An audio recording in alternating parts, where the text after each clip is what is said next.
প্রতিদিন আমরা একটা করে হজ আর একটা করে উমরা করতে পারি। প্রতিদিন একটা করে হজ একটা করে উমরা করা সম্ভব। বলতে পারেন ভাই কিভাবে? এই হাদিসটা আল্লাহর নবী মুহাম্মদ সাল্লাল্লাহু আলাইহি ওয়াসাল্লাম বলেছেন, আমি এবারও সবগুলো বলতে গেলে অনেক সময় যাবে, খুব সংক্ষিপ্ত করে বলছি। যে ব্যক্তি ফজরের নামাজ জামাতের সাথে পড়ে, বলেন আমার সাথে, যে ব্যক্তি ফজরের নামাজ জামাতের সাথে পড়ে, এরপর সালাম ফিরানোর পরে ওই জায়গায় বসে থাকে, সালাম ফিরানোর পর ওখানেই বসে থাকে, বসে বসে আল্লাহ পাকের জিকির আজগার তাসবিহ তাহলিল করতে হয়।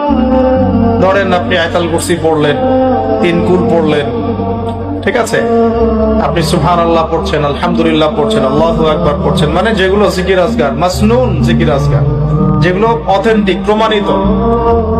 প্রয়োজনে বসে কোরআন তেলাওয়াত করলেন, কিছুক্ষণ আল্লাহর কাছে দোয়া করলেন, এভাবেও হতে পারে। এভাবে করার পর সূর্য উঠে গেল। ধরেন জামাত আপনাদের এখানে কয়টায় হয়? হ্যাঁ, 5:50 বা 55 এরকম না?